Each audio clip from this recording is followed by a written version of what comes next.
그러므로 형제들아, 내가 하나님의 모든 자비하심으로 너희를 구원하노니 너희 몸을 하나님이 기뻐하시는 거룩한 산 제물로 드리라. 이는 너희가 드릴 영적 예배니라.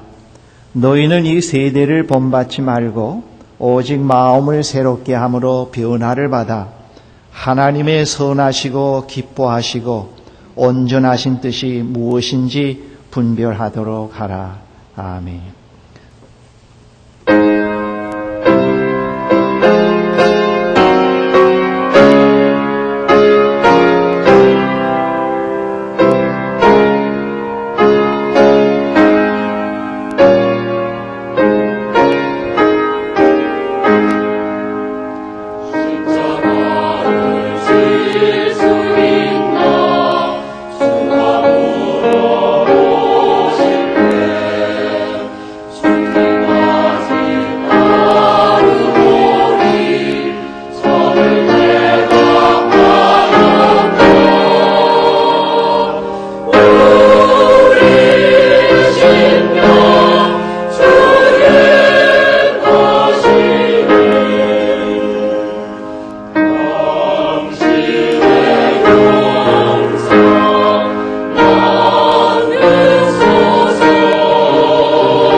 (80년도) 초에 제가 스위스 제네바에 계시는 폴 추니어 박사의 초청을 받아서 방문한 적이 있습니다. 이 폴 추니어 박사에 대해서는 제가 여러 차례 말씀을 드린 기억이 있기 때문에 개인의 소개는 생략하겠습니다. 저는 그분이 계시는 그 제네바에 가서 그분과 함께 몇 시간 동안 지내면서 그의 모습에서 특별한 그 감회와 느낌을 갖게 되었습니다. 그때 그의 나이 85세임에도 불구하고 그에게서 느끼는 신선함, 부드러움, 인자함, 또 진지함, 그 열정은 저에게 그 열등감을 느끼게도 했지만은 희망도 갖게 했습니다. 저의 그 열등감은 그분의 그때 뵙을 때에 그분의 그 모습과 저의 그 모습의 그 비교 속에서는 그런 상대적인 하나의 그 열등감이었습니다. 그리고 희망은 나도 저 나이 될 때까지는 저렇게 될 수 있으리라 하는 그런 기대감을 갖게 되었는데 거기에서는 그 희망이었습니다. 저는 그분을 바라보면서 사람이 나이가 들수록 더욱더 이렇게 통합적이고 건강한 아름다운 모습으로 되어갈 수가 있구나. 그러면 이분을 이렇게 만들어가고 있는 그 힘이 무엇인가라는 그런 질문을 제 스스로 해보게 되었습니다. 나중에 알게 된 사실은 그분은 매일 아침 이른 시간에 일정한 시간에 일어나셔서 그 라틴어로 된 성무일도라고 하는 그 묵상집이 있습니다. 그 묵상집은 하루하루 영적 양식으로 되어 있는데 바로 그 라틴어로 된 성무일도 그날분의 일용할 양식을 주의 깊게 읽고 그 내용을 계속해서 반추해 가시면서 그 시간에 얻은 영감을 노트에 적어서 바로 그 적은 내용이 그날의 중요한 일과의 내용으로서 실천해 가고 있다고 하는 것을 알게 되었습니다. 그분의 말을 빌리면은 하루하루 하나님의 명령을 실천해 갈 때 거기서 얻는 기쁨, 성취감은 세상에서 돈으로 살 수 없는 것이라고 얘기를 했습니다. 폴 추니어 박사를 전인적으로 통합시켜가고 하루하루 그날 그가 남다른 삶의 가치와 의미를 갖고 살아가게 만든 그 힘, 그 에너지, 다시 말씀드려서 폴 추니어를 폴 추니어로 만들어간 그 근원적인 힘이 어디에 있는가 하는 것입니다. 바로 그 근원적인 힘이 영성에 있습니다. 폴 존스라고 하는 신학자는 영성을 죽은 새에게 노래를 가르치는 것이라는 그 은유적인 표현을 사용했습니다. 새의 생명은 여러분들 아시는 대로 노래에 있습니다. 죽은 새에게는 노래가 없습니다. 이 폴 존스 박사는 그가 말하는 죽은 새는 갈급함과 상실감으로 고통하는 인간을 의미하고 있습니다. 갈급함, 상실감에는 본능적인 충동, 지난날의 어두운 회상들, 분노들이 뒤섞여 있습니다. 그러한 사람에게는 영적 충족이 없기 때문에 찬양도 감사도 없습니다. 물론 이웃에 대한 사랑의 베품도 불가능합니다. 영적으로 죽은 사람에게는 신령한 노래가 없습니다. 신령한 노래는 우리 가운데 임재하시는 생명의 근원이신 하나님께 대한 깨달음에서부터 터져 나오는 것입니다. 하나님은 창조 구원이시기 때문에 하나님의 임재가 현실적으로 받아들여지는 곳에는 구원이 발생합니다. 그 구원이 곧 창조입니다. 그 구원은 정치적인 의미보다는 내적 체험에서 오는 자유, 기쁨, 평강, 또 희망을 의미합니다. 하나님의 구원을 경험한 사람들의 공통점은 구원의 하나님께 감사와 찬양을 드리고자 하는 간절한 마음입니다. 그것이 구원을 경험한 사람들의 공통점으로 나타나 있습니다. 영성은 어떤 종교, 어떤 이데올로기에도 다 있습니다. 인류 역사에서 가장 악명 높은 두 사람을 말한다고 하면은 히틀러와 스탈린을 들 수 있겠습니다. 우리는 그들의 잔악상을 보면서 어떤 영성이 그들을 그렇게 만들었는가라고 질문을 해볼 수 있습니다. 반대로 성 프란시스, 알버트 슈바이처, 마더 테레사 같은 분에 대해서 어떤 영성이 저들과 같은 고귀한 삶을 살게 만들었는가 질문을 해볼 수 있습니다. 참된 영성은 참된 인간으로 되어가게 하고 악한 영성은 마귀의 도구가 되어가게 만듭니다. 돈 셀리오스라고 하는 신학자는 참된 영성, 즉 기독교 영성은 세계와 이웃과의 관계 안에서 하나님 앞에 활짝 열려진 인간성이라고 정의를 내리고 있습니다. 하나님 앞에 활짝 열려진 인간성은 하나님의 영을 받아들이고 하나님을 아버지라고 부르고 그분을 신뢰하며 그에게 매일매일 일상적인 삶 속에서 진지하게 응답해가는 인간의 일상적인 삶에서 나타납니다. 우리는 그러한 인간성을 예수 그리스도에게서 발견하게 됩니다. 다시 말씀드리면은 참된 영성은 우리들에게 신앙생활을 선택하게 하고 가치 있는 일에 전념하게 하며 삶의 방식을 결정하게 하고 실천적인 신앙생활을 함으로써 우리 안에서 그리스도의 모습이 형성될 수 있도록 만들어 갑니다. 그렇게 하시는 분이 바로 성령이십니다. 영성은 현재의 나의 나됨과 앞으로 되어가야 할 나의 모습을 규정해 갑니다. 영성에 의해서 점차적으로 변형되어 가는 것을 영성이 형성되어 간다고 합니다. 여러분들 그런 얘기를 아마 들으셨는지 모르겠습니다만 그 영성이 형성되어 간다는 것이 무엇인가? 그 영성이 형성되어 간다. 그것은 바로 영성에 의해서 점차적으로 자꾸 변형되어 가는 내면적인 것, 외면적인 것, 삶 전체에서 일어나는 그런 변형을 말합니다. 그것을 가리켜서 영성이 형성되어 간다고 그렇게 말합니다. 오늘 본문에서 사도 바울은 영성의 형성에 대해서 이렇게 말합니다. 마음을 새롭게 함으로 변화를 받아서 하나님의 선하시고 기뻐하시고 완전하신 뜻이 무엇인지 분별하도록 하십시오. 이게 바로 영성이 형성되어가는 그런 것을 여기서 묘사하고 있습니다.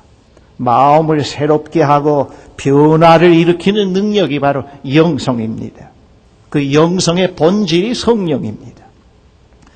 사람은 누구나 세상에 태어나는 순간부터 사회와 관련을 맺고 살아갑니다.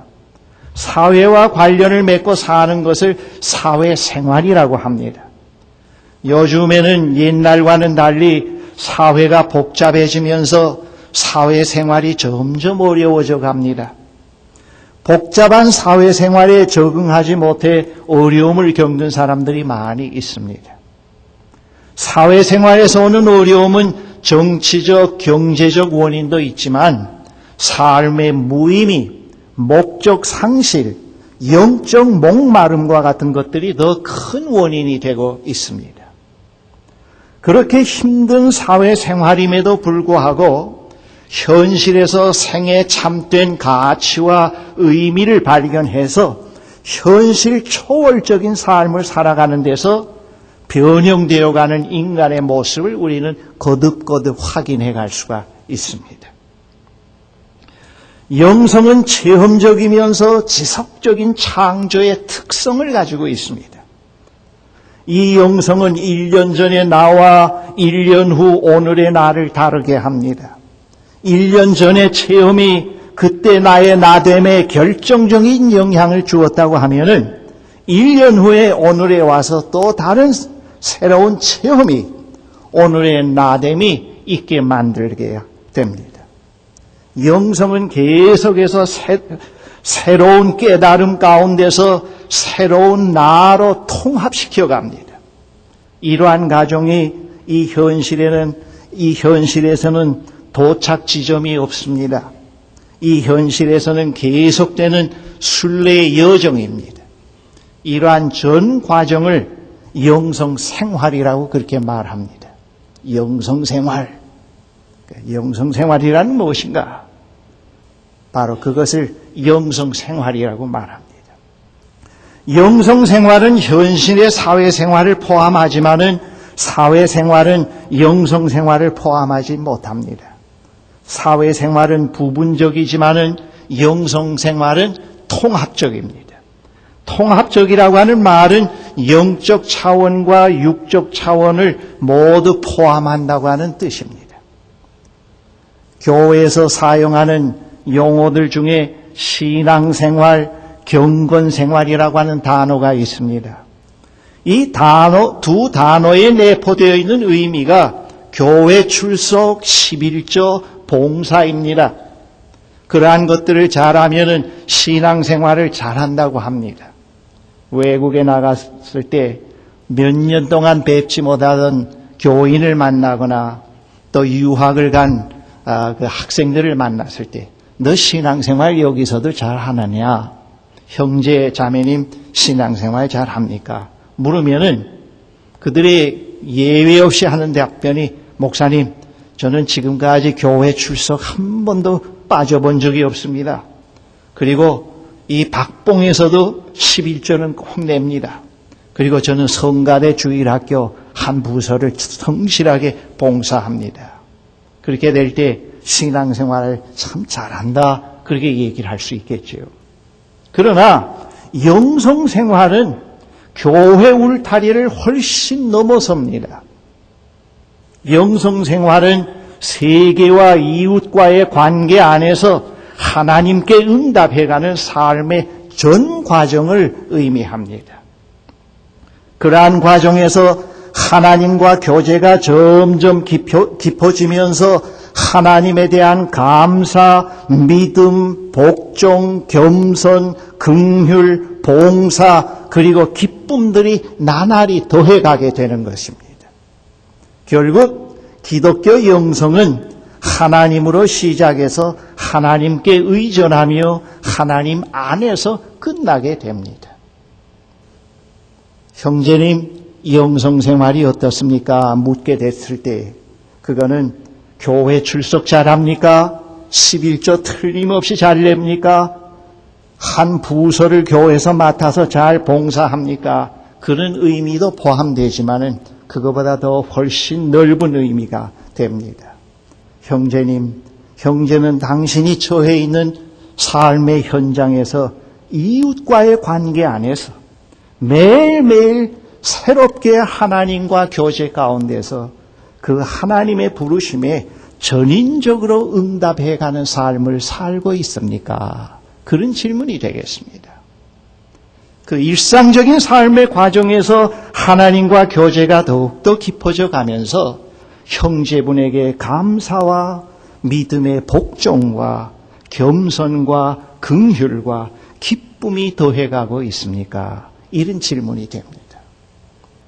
하나님께서 우리 한 사람 한 사람을 현재의 나와 다른 나로 부르고 계시며 그 부르심에 응답하도록 하나님께서 도와주십니다. 우리를 부르시는 하나님의 부르심이 나에게 영적으로 성장하고자 하는 간절한 갈망으로 나타날 때가 있습니다. 여러분들 가운데 내가 영적으로 남의 걸 보이기 위해서 남에게 칭찬 듣기 위해서가 아니고 내면 깊은 곳에서부터 내가 영적으로 꼭 성장하고 싶다고 하는 간절한 갈망이 여러분들 가운데서 일어난다고 하면은 벌써 여러분들을 향한 하나님의 특별한 부르심이 시작되었다고 100% 믿어도 틀림없습니다. 그러한 하나님의 부르심과 갈망이 서로 평행선을 유지하지 아니하고 어떤 선상에서 만나서 영적 성장이 바르게 잘 이루어질 수 있도록 해가는 것이 바로 영성교육, 영성훈련이라고 그렇게 얘기를 합니다. 그 영성교육이 뭐일까? 영성훈련이 뭐일까? 우리가 그렇게 얘기들을 많이 할 수가 있지 않습니까? 바로 영성교육, 영성훈련이라는 것은 바로 그것을 말합니다. 메저리 톰슨이라고 하는 신학자는 영성훈련을 농기구에 비유했습니다. 세상에서 가장 좋은 가래와 삽을 가지고 있다고 하더라도 그것이 풍요로운 수확을 보증해 줄 수는 없다고 하는 겁니다. 다만 이 농기구들은 식물의 성장을 막고 있는 장애 요인들을 제거해 줌으로써 좀 더 쉽게 자랄 수 있도록 해줄 뿐입니다. 식물이 자라나는 성장의 신비는 씨앗의 핵에 달려 있습니다. 하지만 이 농기구들은 씨앗을 심고 그 열매가 맺힐 때까지 이 모든 과정을 도와주는 매우 중요한 역할을 담당하고 있게 되는 것입니다. 이것들이 돌과 잡초를 제거해주고 흙을 일구어서 숨을 쉬게 만들어주며 땅에 물을 뿌려주기도 합니다. 그래서 식물이 잘 자랄 수 있도록 도와줍니다. 바로 이것이 바로 영성훈련의 그 의미입니다. 영성생활은 영성훈련을 통해서만 가능합니다. 영성훈련 없이 영성생활은 불가능합니다. 기독교 역사에 나오는 성인들에게는 지속적인 영성생활이 이어져 갔는데 그러한 영성생활 이면에는 끊임없는 영성훈련이 수반이 되었습니다. 사막에 들어가서 묵상의 훈련, 금식의 훈련, 자기를 비우는 훈련, 고독의 훈련을 통해서 그들에게는 영성생활이 끊겨지지 않고 계속 이어져 갔다고 하는 것을 우리가 기독교 역사에서 발견합니다. 그래서 영성훈련과 영성생활은 매우 밀접한 관계를 가지고 있습니다. 어떤 때는 동의어처럼 생각될 때도 있습니다. 영성훈련은 하나님의 말씀을 듣는 영혼의 창이라고도 할 수 있습니다. 우리가 세계와 이웃과의 관계 안에서 하나님께 진지하게 응답해 가려면 영혼의 창이 있어야 합니다. 우리의 지난 날들을 돌이켜볼 때 하나님께서 우리의 삶에 개입하시는 순간들이 많이 있었습니다. 그러나 우리는 그러한 순간들을 포착하지 못하고 그대로 흘러보내곤 했습니다. 그 이유는 우리는 그 순간에 숨겨진 것을 듣고 볼 수 있는 창을 가지고 있지 못하기 때문에 그렇습니다. 그러한 말씀의 씨앗이 자랄 수 있는 토양을 마련하고 있지 못하기 때문에 그렇습니다. 우리의 토양은 길가와 같은 것, 가시덤불과 같은 것, 자갈밭과 같은 토양이기 때문에 아무리 귀한 하나님의 말씀이 우리에게 와서 사뿐사뿐 내려앉더라도 그것이 열매를 맺을 수 없습니다.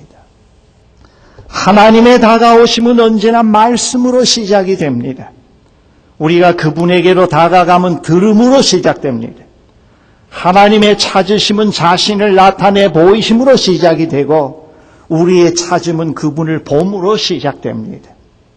갈급함과 상실감에서 하나님을 목말라 찾는 우리와 우리를 찾으시는 하나님은 일상생활의 창에서 서로 만나게 되는 것입니다. 바로 그 창이 영혼의 창입니다. 영혼의 창은 특정하게 고정된 사고의 틀이 아닙니다. 여러분, 이 세상에 일어나는 일을 전부 다 귀신론에다 귀착을 시켜서 전부 귀신에다가 초점을 맞추어서 인간의 사고, 교인들의 사고를 전부 귀신론으로 사고를 전부 재형성시킵니다. 그래서 사물을 보거나 문제를 볼 때마다 전부 귀신에다 집중시킵니다. 여기서 영혼의 창이라는 것은 그런 것을 얘기를 하는 건 아닙니다. 여기서 영혼의 창이라고 하는 것은 영적 감수성을 의미합니다. 영적 감수성. 깨끗하고 맑은 영혼의 창을 통해 존재의 가장 가장 깊은 부분에 들려오는 말씀은 우리를 잠에서 깨어나 새로운 인생의 여정을 준비시킵니다. 그리고 인생의 여정에서 남다른 깨달음이 있게 하고 판단을 더디하고 이해를 신속히 해가게 하기도 합니다. 그리고 그 말씀은 내가 누구이며 지금 왜 여기에 있으며 인생의 이 시점에서 나에게 요구되어지는 것이 무엇인가를 말해주기도 하는 것입니다. 한편 그 창은 하나님의 말씀을 듣는 곳이기도 하지만 하나님에게 소중한 것이 무엇인가를 보게 해주는 지혜의 안목이기도 합니다. 이러한 안목은 세상을 보는 방식으로 모든 대상을 존중하는 마음에서부터 시작이 됩니다. 존중하는 마음은 다시 보는 눈을 통해서 전해집니다. 눈으로가 아니라 마음으로 보는 것입니다. 영성생활은 하나님께서 우리에게 약속으로 주신 새로운 피조물의 삶으로 발을 옮겨가는 그 전 과정을 의미합니다. 이것은 현실에서 죄인인 인간이 살아가야 할 유일한 희망의 삶의 길입니다. 이 존재 양식 외에 다른 희망의 삶은 해 아래에서 찾아볼 수가 없습니다. 이 존재 양식 외에 여러분들 내면에 있는 그 깊은 발견되지 않는 상처, 묻혀있는 상처를 끄집어내서 치유할 수 있는 길이 없습니다. 이 존재 양식 외에는 우리가 하나님의 형상대로 지음을 받은 인간으로 회복되어 갈 수 있는 길이 없습니다. 영성생활은 이 현실 어느 시점에서 끝나는 것이 아닙니다. 이것은 우리가 하나님 앞에 가서 서는 시간까지 계속되어야 하는 영적 순례의 길입니다. 그러한 과정에는 유혹, 시험, 낙심, 실패와 같은 요인들이 늘 있습니다. 이러한 것들은 매우 자연스러운 것으로 받아들여야 합니다. 그러한 것들 때문에 우리의 새로운 시작을 포기해서는 안 됩니다. 우리는 원점으로 돌아가지 말고 그 시점, 그 자리에서 주님과 함께 다시 진행해야 합니다. 지난주에도 말씀드렸지만은 이 새로운 시작이 자기 자아실현이 목적이 될 때는, 그리고 자아실현을 목적을 위해서 많은 금기조항, 많은 어떠한 그 규정을 만들어 놓고 그것을 섬기며 살아가려고 할 때는 또 무너지고 또 무너지곤 합니다만은, 영성생활에서의 새로운 시작이라고 하는 것은 자아를 섬기는 게 아니고 하나님과 함께 시작하는 새로운 인생의 여정입니다. 하나님과 함께, 주님과 함께 시작하는 새로운 여정입니다. 제가 어릴 때 늘 좋아하던 부흥사 목사님 몇 분이 계셨는데 그 중에 한 분이 이성복 목사님이십니다. 제가 이성복 목사님 부흥 집회에 어린 시절에 몇 번 참여해 본 경험이 있습니다. 그 이 목사님은 늘 한쪽 손을 주먹을 꼭 쥐고 다닙니다. 그 이유가 뭐냐 하면은 나중에 간접적으로 들은 이야기인데 늘 주님의 손을 잡고 주님과 함께 동행한다고 하는 것입니다. 주님과 함께. 우리의 그 영성 생활에 있어서의 새로운 시작은 주님과 함께 시작하는 그런 삶입니다. 그러므로 늘 주님과의 대화가 익숙해지도록 주님과 나 사이에 걸림돌이 되는 것들을 자꾸 쏟아내고 토해내도록, 그리고 주님과의 교제가 자꾸 자연스러워지도록 우리가 만들어가는 겁니다. 영성생활의 주체는 내가 아니고 하나님이십니다. 주님이십니다. 하나님께서 무효라고 하시지 않는 한 우리는 원점으로 돌아갈 이유가 없습니다. 계속 앞으로 진행해 나가면 되는 것입니다. 그때 잘못을 인정하고 시인하고 주님 잘못했습니다. 주님 일으켜 세워주세요. 제가 주님과 함께 또 이 시점에서 다시 시작을 합니다. 언제나 우리의 목표가 주님이 되어야 합니다. 여러분 이것을 한번 직접 실험을 해보십시오. 실험을 해보시면은 불과 몇 달 안 되어서 여러분들의 신앙생활에 상당한 진보가 있다는 것을 체험할 수가 있습니다. 이건 제가 신학 서적에서 뺏긴 말이 아닙니다. 젊은 시절에 오랫동안 이 문제의 해답을 얻지 못해서 갈망하고 방황하다가 스스로 터득한 길입니다. 이제는 저에게 잘못이 있더라도 실수가 있더라도 돌아가는 게 없어요. 그전에는 또 와르륵 무너지면 뭐 안 하고 뭐나 안 하고 어떤 때는 칼로 손가락을 베어서 혈서까지 썼다고요. 절대 안 한다. 절대 안 한다. 그러나 안 돼요. 안 돼요. 영성생활의 새로운 시작은 하나님과 함께 시작을 합니다. 그래서 영성생활은 하나님의 현존 안에서만 가능합니다. 하나님의 현존이 이루어지지 않고 현존을 받아들이지 않는 데서는 영성생활이라는 것은 거의 불가능합니다. 어느 영성학자의 그 하나님의 현존과 관련된 기도문 하나를 제가 발췌해서 읽어드립니다. 하나님은 나와 함께 계시며 영감을 불러 넣어 주신다. 하나님은 나와 함께 계시며 은총을 주신다. 하나님은 나와 함께 계시며 북돋아 주신다. 하나님은 나와 함께 계시며 빛을 비추어 주신다. 하나님은 나와 함께 계시며 카리스마를 주신다. 은사입니다. 하나님은 나와 함께 계시며 나를 꾸짖군 하신다. 하나님의 현존은 이론에 그치지 않는다. 그분의 현존은 속절없는 것이 아니다. 그분의 현존은 무력하지 않다. 그분의 현존은 인격적이고 생명력 있고 결실이 풍부하다. 그분의 현존은 바로 창조, 구원 그 자체다 그랬습니다. 하나님의 현존 가운데서 그 현존 안에 있을 때 분명히 우리의 삶에 창조, 구원이 있습니다. 편견에서부터 계속 해방되어 갑니다. 그릇된 욕망에서부터 계속 자유해 가기 시작을 합니다. 왜곡된 판단에서부터 계속 그분과의 일상적인 사귐의 삶 속에서 자꾸 바뀌어 갑니다. 자꾸 바뀌어 갑니다. 그게 바로 창조의 구원입니다. 하나님은 정적인 하나님이 아니십니다. 하나님이 현존하는 것에 그분과 함께 계실 때 반드시 구원이 있습니다. 반드시 창조가 있습니다. 우리는 거기서 우리에게 찬양이 있게 되고 우리에게 감사가 있게 되고 우리에게 기쁨이 있게 되고 현실의 삶이 아무리 힘들고 어렵다고 하더라도 남이 발견하지 못하는 참된 가치를 거기서 보게 되고 남이 발견하지 못하는 의미를 캐내게 됩니다. 그러면서 현실을 꽉 붙어잡고 현실 속에서 진지하게 살아가면서도 현실을 초월해 갑니다. 우리를 부르신 하나님의 부르심을 향해서 현실을 초월해 갑니다. 그래서 현실의 것 때문에 아웅다웅하고 세다툼을 하고 하질 않습니다. 현실을 초월. 제가 이번에 중요한 체험을 해요. 또 하나를 합니다.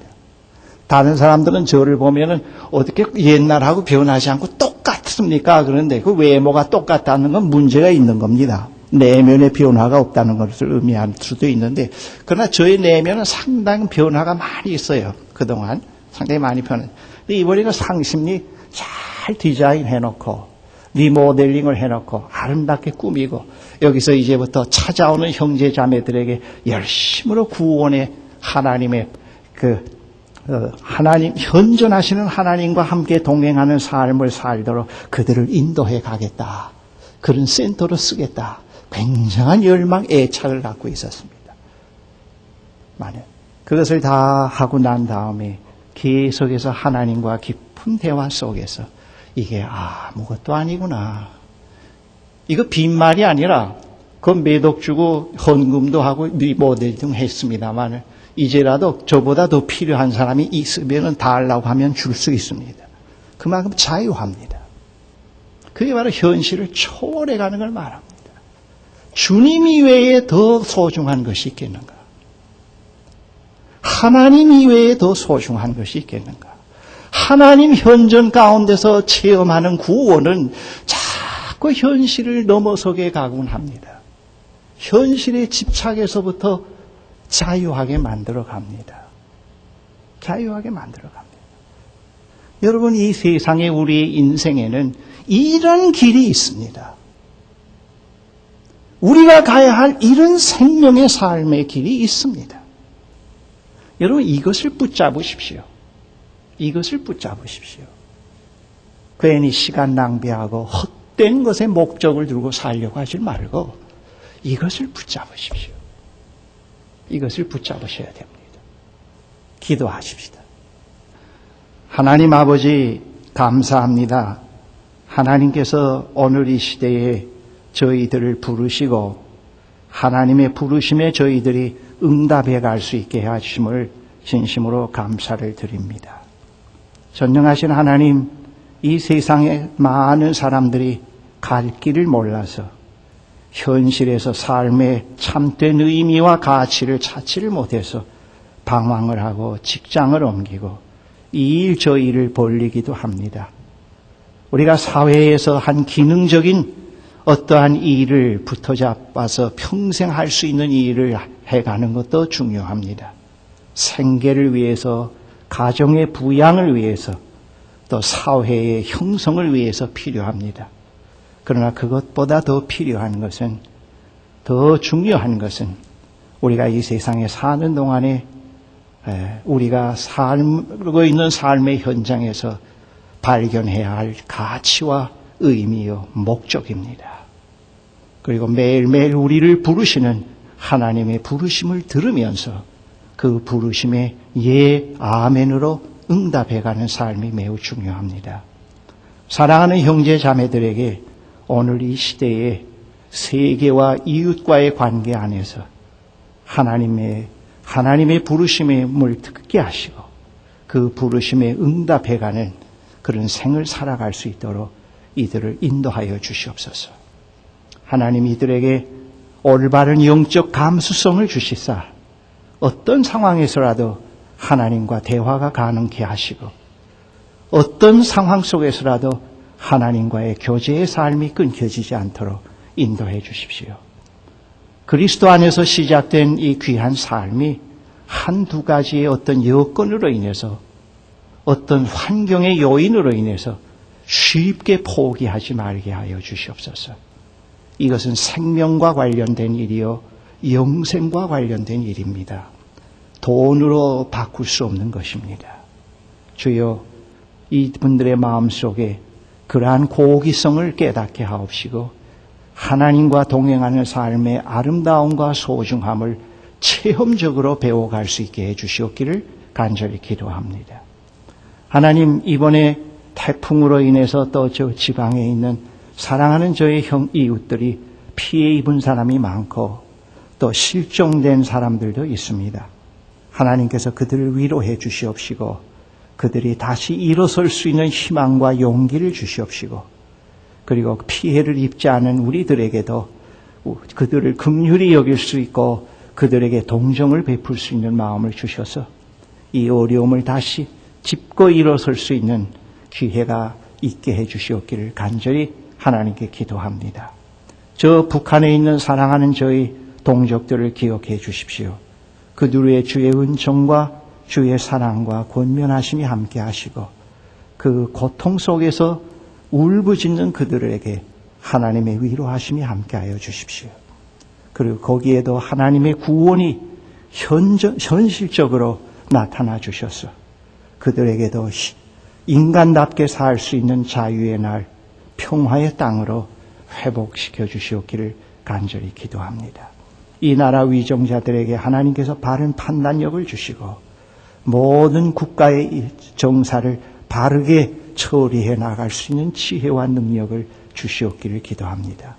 대통령이 어느 한 그룹의 리더가 아니라 국민 전체를 통합시켜 갈 수 있는 그런 지도자로 설 수 있도록 이 노 대통령을 바로 세워 주십시오.